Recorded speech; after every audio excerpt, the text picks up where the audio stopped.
अभी क्या हुआ, उपरोक्त सभी अवधारणाएं, हमारे पास अधिकतर जो उपलब्ध आंकड़े या जो असंबंधित रूप में होते हैं तो उन्हें क्या कहलाते हैं, हम यथावत प्राप्त आंकड़े कहलाते हैं। ठीक है, ये आप बिल्कुल अच्छे से पढ़ेगा क्योंकि ये एक नंबर के क्वेश्चंस में भी आ जाते हैं। ठीक है, या रिक्त स्थानों में या एक नंबर में ऐसे कुछ भी आ जाते हैं ना। तो हमारे पास एक शब्द में, एक नंबर में नहीं, एक शब्द में। ठीक है, तो हमारे पास अधिकतर जो उपलब्ध आंकड़े होते हैं, ठीक है, वो किस रूप में मिलते हैं, असंगठित रूप में होते हैं। और इन्हें हम क्या कहते हैं, तो आपसे अगर पूछ लिया कि अधिकतर उपलब्ध आंकड़े जो असंगठित रूप में होते हैं तो आप उन्हें क्या कहेंगे, यथा प्राप्त, मतलब जैसे मिले वैसे आंकड़े, है ना। तो यथा प्राप्त आंकड़े हम उनको कहते हैं। किन्हीं भी आंकड़ों को अगर अर्थपूर्ण निष्कर्ष निकालने के लिए हम उन्हें क्रमबद्ध रूप से संबंधित करने की आवश्यकता हमें पड़ती, बिल्कुल पड़ती है, क्योंकि हमें उसको क्या करते हैं, उससे हमें क्या हो जाती है, हमें आसानी हो जाती है उस सूचना को समझने की, उसका अध्ययन करने की। ठीक है, तो हम क्या करते हैं, जब हमें यथा प्राप्त आंकड़े मिलते हैं तो हम क्या करते हैं, उनको क्रमबद्ध रूप में संगठित कर देते हैं। और क्रमबद्ध रूप में संगठित हम कैसे करते हैं, बारंबारता के हिसाब से करते हैं। देखो, बारंबारता के हिसाब से हम बताते हैं कि वह संख्या दर्शाती है जितनी बार कोई एक विशिष्ट प्रविष्टि आंखों में आती है। मतलब एक ही चीज बार बार आ रही है तो क्या हो जाती है, वो उसकी बारंबारता होती है। जैसे किसी कक्षा में अगर 10 स्टूडेंट्स को 5 मार्क्स मिले तो क्या हो गया कि वो जो 5 है, मतलब 5 5 बार हो गया है, तो वो जो 5, देखो ऐसा नहीं बताता, अगर 10 विद्यार्थी हैं उसमें से 5 विद्यार्थी को 8 मार्क्स मिले हैं, ठीक है, तो कितने विद्यार्थी को मिले, 5 विद्यार्थी को मिले कितने, 8। तो उसकी जो बारंबारता हुई वो कितनी हुई, 5। मतलब बार बार 8 कितनी बार आया होगा, 5 बार। ठीक है, तो वो क्या कहलाएगी, बारंबारता। मतलब किसी भी प्रविष्टि, आंकड़ों में किसी भी प्रविष्टि, विशिष्ट प्रविष्टि बार बार कोई आती है तो वो क्या कहलाती है, बारंबारता कहलाती है। अब क्या हुआ, यथा प्राप्त आंकड़ों के समूह बनाए जा सकते हैं और उन्हें क्रमबद्ध प्रकार से जब हम प्रस्तुत किया जाता है तो वो किस प्रकार से किया जाता है, वर्गीकृत बारंबारता बंटन पे। वो आपको याद होगा कि हमने किया था अंतराल, वर्ग अंतराल में।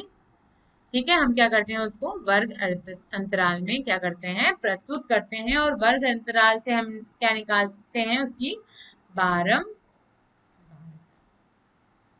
ठीक है, और कब किया था हमने वर्ग अंतराल का इस्तेमाल, कब किया था, याद कीजिए, जब जब हमारे पास बहुत सारे क्या होते हैं, आंकड़े होते हैं, बहुत सारे नंबर्स हमें देती है। जैसे 70 70 वो हो गए, जैसे विद्यार्थी हो गए, अब उन्होंने हर एक विषय में कितने कितने अंक प्राप्त किए, तो अब इतने बच्चों को आप लेके बैठेंगे तो कितने सारे आपके पास जो हो जाएंगे, सूचनाएं हो जाएगी। तो उनको क्या करें हम, जितना आसानी से हम उसको कर सके तो हम क्या करते हैं, उनको वर्ग अंतराल में बांट लेते हैं। और उस वर्ग अंतराल में हम उसको क्या गिन कर हम उसको किसके अंदर डाल देते हैं, बारंबारता के अंदर। तो उससे हमें क्या मिलता है, वर्गीकृत बारंबारता बंटन। ठीक है, चलिए, और वर्गीकृत आंकड़ों को आयत चित्र का प्रयोग करके हम प्रदर्शित करते हैं। तो आयत चित्र भी क्या होता है, एक प्रकार का दंड आलेख होता है। तो आयत चित्र किस प्रकार का आलेख है, तो वो है दंड आलेख। ठीक है, और इसमें क्या होता है, जो दंड होते हैं उनके बीच में कोई दूरी नहीं होती। ठीक है, मतलब दूरी, मतलब ऐसे बीच में जगह नहीं होती, दूरी मतलब एक के बाद एक के बाद एक के बाद एक दंड आते जाते हैं, है ना। देखा, अगर इसको एक बार और हम देखें इस तरीके से, एक के बाद एक दंड आते रहते हैं। ठीक है, ठीक है, ऐसे, ये ऐसे, इसमें कुछ दूरी आई नहीं। यहाँ पे हम क्या बताते हैं, वर्ग अंतराल। और जो यहाँ पर हमें सूचना दी गई होती है वो, ठीक है, और इधर मिलती है, हमें मिलती क्या है यहाँ पर, बारंबारता, बारंबारता। ठीक है, याद आया आपको, अभी जब थोड़ी देर पहले ही पढ़ा था ना हम लोगों ने। ठीक है, तो क्या होता है, बारंबारता इधर मिलती है और ये वर्ग अंतराल, और इस तरीके से हमें क्या मिलता है, आयत चित्र, जिसमें क्या होता है कि वर्ग अंतराल के बीच में कोई दूरी नहीं होती और इसके बीच में क्या होता है, एक समान चौड़ाई होती है। ठीक है, तो यहाँ पर क्या मिलता है, क्षैतिज अक्ष पर हमें वर्ग अंतराल दर्शाया जाता है और दंडों की जो लंबाई होती है वो वर्ग के अंतरालों की बारंबारता दर्शाती है। ठीक है, और साथ ही दंडों के बीच कोई रिक्तता नहीं होती और वर्ग अंतरालों के बीच भी कोई रिक्तता नहीं होती, क्योंकि यहाँ अगर कोई रिक्तता नहीं है तो दंडों के बीच में भी कोई रिक्तता हमें नहीं मिलेगी। ठीक है, अब आंकड़ों को हमने किसमें किसका प्रयोग करके प्रस्तुत किया था, हमने पाई चार्ट का, मतलब हमने वृत्त आलेख बनाकर भी हमने उसको, आंकड़ों को प्रस्तुत किया था। और वृत्त आलेख एक संपूर्ण और उसके भाग के संबंध को दर्शाता है, मतलब पूरे भाग को और उसके जो भाग हुए हैं उनको दर्शाता है। ठीक है, चलिए कुछ ऐसे प्रयोग हुए जिनसे परिणामों के आने का संयोग बराबर होते हैं। ठीक है, जो हमने किसमें पढ़ा था, हमने पढ़ा था प्रायिकता में। ठीक है, अब क्या हुआ, अगर हमने कोई यक्षत पर प्रयोग किया, वह प्रयोग जिसमें परिणामों को ठीक ठीक भविष्यवाणी पहले से नहीं की जा सकती, तो हमने कुछ ऐसे भी प्रयोग किए जिसमें हम भविष्यवाणी नहीं कर पाते, मतलब ठीक भविष्यवाणी तो कर देते हैं बट उससे पहले हम उसकी ठीक भविष्यवाणी नहीं कर पाते, और किसी प्रयोग के परिणाम सम संभावित या सम प्रायिक कहलाते हैं और उन्हें आयु के आने के संयोग बराबर होते हैं। ठीक, अब किसी घटना की प्रायिकता हम कैसे करते हैं, घटना को बनाने वाले परिणामों की संख्या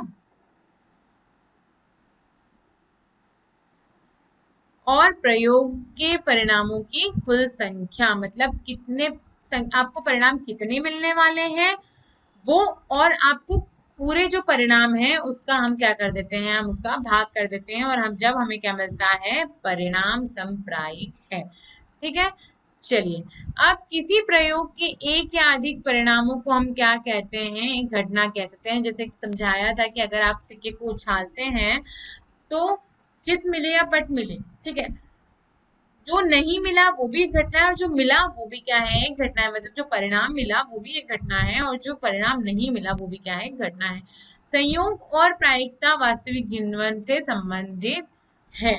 ठीक है, और इसका उदाहरण मैंने जब जो संयोग और प्रायिकता जब मैं आपको शुरू ही कर रही थी तब मैंने आपको समझा दिया था। ठीक है, चलो ये हुआ गया हमारा अध्याय खत्म। ठीक है, आशा करती हूँ आपको ये पूरा अध्याय अच्छे से समझ आया होगा। ठीक है, अब हम मिलेंगे अगले अध्याय में, तब तक के लिए धन्यवाद।